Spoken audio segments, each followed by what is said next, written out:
এটা ঘটনা এজন ব্যক্তিৰ মৃত্যু হ'ল মৃত্যু হোৱাৰ পিছত তেওঁ যিটো নশ্বৰ দেহ শৰীৰ পাৰ্থ শৰীৰ বুলি কয় এই শৰীৰটো সৎকাৰ কৰিব লাগে যে সৎকাৰ কৰিবলৈ ওচৰ চুবুৰীয়া কোনো ওলাই নাহিলে কাৰণ কিয় জানেনে কাৰণ তেওঁ এগৰাকী নিজ সম্প্ৰদায়ৰ ছোৱালীক বিয়া পাতিলে তেওঁতকৈ কুসম্প্ৰদায়ৰ এগৰাকী ছোৱালীক বিয়া পাতিলে কুসম্প্ৰদায়ৰ ছোৱালীজনীক বিয়া পতাৰ কাৰণে তেওঁক এঘৰীয়া কৰি দিয়া হৈছিলে তো এঘৰীয়া কৰি দিয়াৰ কাৰণে মৃত্যুৰ পিছতো তেওঁক মৃতদেহটো তেওঁৰ সৎকাৰ কৰিবলৈ ওচৰ চুবুৰীয়া সমাজৰ মানুহ কোনো ওলাই নাহিলে কাৰণ তেওঁলোকৰ মতে তেওঁলোকৰ ধাৰণা যে যিহেতু মানুহজনে নিম্ন সম্প্ৰদায়ৰ এগৰাকী মহিলাক বিয়া পাতিছিলে সেইকাৰণে তেওঁলোকে যদি এই নশ্বৰ পাৰ্থিৱ শৰীৰটো যদি চুৱে বা সৎকাৰ কৰে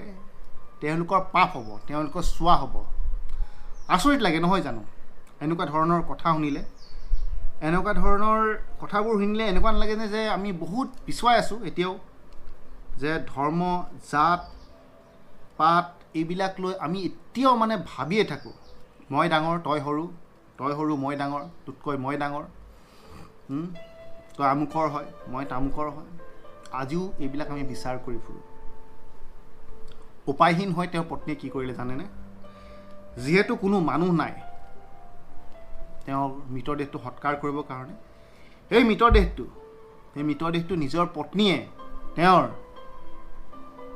গাঁত এটা খান্দি তাতে পুতি থলে মানুহজনে সম্ভৱতঃ যেতিয়া জীয়াই আছিলে তেতিয়াও সম্ভৱ এই সমাজৰ ওচৰ চুবুৰীয়াৰ পৰা সেইখিনি মৰম বা সেৱা নাপালে যিখিনি তেওঁ বিচাৰিছিলে মাত্ৰ এটা ভুলো বুলি নকওঁ মই ভুল বুলিও নকওঁ এজন মানুহে যদি কাৰোবাক বিয়া পাতিব বিচাৰে বা তেওঁলোকৰ নিজৰ মাজত যদি সম্পূৰ্ণ যদি লিগেল হেৰি আছে মত আছে যে দুইজনৰ মতৰ কোনো বিৰোধিতা নাই তো অন্য কোনো মানুহে তাতে বিৰোধিতা কৰিব নোৱাৰে আগতে আছিলে এটা সময়ত আদিম যুগত বিৰোধিতা কৰিবলৈ মানুহ ওলাই আহিছিলে কিন্তু আজিৰ সময়ত সেইটো কৰিব নোৱাৰে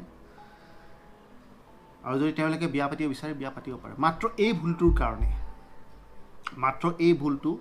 এই কুসম্প্ৰদায়ৰ ছোৱালীজনীক বিয়া পতাৰ কাৰণে তেওঁ মৃত্যু হোৱাৰ পিছতো হৈছে আলৈ এথানি হৈছে মানুহ হয় দেই পৃথিৱীৰ আটাইতকৈ জীৱশ্ৰেষ্ঠ কোন জানেনে মানুহ আৰু মানুহেই আটাইতকৈ দুখ লগা ভয়ংকৰ কামবিলাক কৰে আৰু কৰি আছে আজিও আমি ধৰ্ম জাতি সম্প্ৰদায় এইবিলাক লৈ লাগিয়ে আছোঁ মই এইটোৰ হয় তই সেইটোৰ হয় মই আমুকৰ হয় তই তামুকৰ হয় তই ইয়াৰ হয় তই তাৰ হয় সদায় এইবিলাক লৈ আমি ব্যস্ত সময় বহুত আছে ন আমাৰ লাগি থাকিবলৈ বেলেগটো কাম নাই আৰু কাম ধান্দা বেলেগ নাই তো এইবিলাকত লাগি থাকি সময় নষ্ট কৰি ভাল পায় এই সম্প্ৰদায়ৰ যি সমাজখনৰ কথা মই আলোচনা কৰোঁ এই সমাজখনক মই সুধিব বিচাৰিছোঁ যে তেওঁলোকে এইটো ক'ত লিখা আছে যে কোনখন শাস্ত্ৰ কোনটো ধৰ্ম কোনখন পুথিত লিখা আছে যে যদি কোনোবাই নিজৰ জাতিৰ ভিতৰত যদি বিয়া নাপাতি বেলেগ সম্প্ৰদায়ৰ বা জাতি উচ্চ নিচ কি আছে মই সেইটো বুজি নাপাওঁ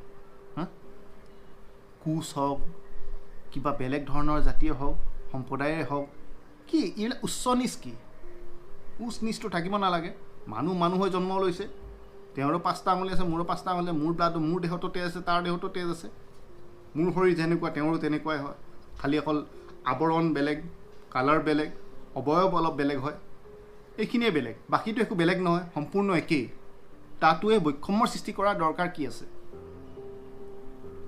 কথাটো সেইটোৱেই নহয় কিছুমান সম্প্ৰদায় আকৌ এনেকুৱাও আছে মানুহ যে আপুনি শুনিছিলোঁ কেইদিনমানৰ আগতে শুনিছিলোঁ যে আপুনি মুৰ্গী পালন বোলে কৰিব নোৱাৰে কিন্তু মুৰ্গী আপুনি খাব পাৰে কথাটো শুনি মই হাঁহিছিলোঁ মানে ভক্ষণ মই কৰিব পাৰোঁ কিন্তু মই পুহিব নোৱাৰোঁ আচৰিত কথা যদি মই ভক্ষণ কৰিব পাৰোঁ তেনেহ'লে মই পুহিব কিয় নোৱাৰোঁ বস্তুটো পোহাত কি আপত্তি আছে এই পুহিলে মুৰ্গী পোহাৰ কথাটোৱে কৈছোঁ মুৰ্গী সাধাৰণ মুৰ্গী পোহা মই বেলেগটো গাহৰি চাহৰি এইবিলাকলৈ যোৱাই নাই মুৰ্গী পোহা, মুৰ্গী ফাৰ্ম খোলা কথাটোৱে কৈছোঁ। গাহৰি পুহিলেতো বহিষ্কাৰ হৈ যাবহি। এই মুৰ্গী পুহিলেও তেওঁক আঁতৰ কৰি দিয়ে সমাজৰ পৰা, তো এঘৰীয়া কৰি দিয়ে তাক। কিন্তু খাবলৈ ঠিকে পাৰে, খাব পাৰে, কিন্তু সেই মুৰ্গীটো আনি খাব, কেজি আনি জকচি চুবাই খাব ঘৰত আনি। কিন্তু এইবিলাক লৈ তেওঁলোকে পাৰ্থক্যৰ সৃষ্টি কৰে। কি ধৰ্ম, কি এইবিলাক মানে মানুহক যদি মানুহ হিচাপে গণ্য কৰিবলৈ নিশিকায়, যি শাস্ত্ৰই যদি মানুহৰ হিচাপে উপলব্ধি কৰিবলৈ নিশিকায়, মানুহ হিচাপে যদি মৰম কৰিবলৈ নিশিকায়, সেইটো কি জাতি, কি ধৰ্ম? তেনেহ'লে কোনো পুথিত, কোনো ধৰ্মত আপোনাক কোৱা নাই যে আপুনি এজন মানুহৰ লগত এনেকুৱা ধৰণৰ আচৰণ কৰিব, ক'তো লিখা নাই। এইবিলাক চব নিজে এটা বিৱৰণ কৰি লোৱা, নিজে এটা সপোন দেখি লোৱা, নিজে এটা দাঙি ধৰা মানে চৰিত্ৰ, কাল্পনিক চৰিত্ৰ দাঙি ধৰে যে তেনেকুৱা নিচিনা কথা। এইবিলাক বস্তুৱে এটা সময়ত গৈ থৈ বহুত অনিষ্ট কৰিবগৈ। আজিৰ সময় হৈছে 21 শতিকা। এই সময়তো এইবিলাক বস্তু শোভা নাপায় একদম। মানুহে ক'ত গৈছে, ক'ত কি কৰি আছে, মানুহে উন্নতিৰ কাৰণে, দেশৰ উন্নতিৰ কাৰণে, সমাজৰ উন্নতিৰ কাৰণে কি কাম কৰি আছে, বাহিৰত গৈ কিমান নাচাত গৈ কাম কৰি আছে, গুগলত গৈ কাম কৰি আছে, ক'ত গৈ কাম কৰি আছে তেওঁলোকে। আৰু এতিয়াও কিছুমান মানুহে এইবিলাক বস্তুতে লাগি থাকে। ধৰ্মই খুৱাব তহঁতক, সম্প্ৰদায়ে খুৱাব, জাতিয়ে খুৱাব, এইবিলাকে খুৱাব। মই মানি লৈছোঁ কিছুমান বস্তু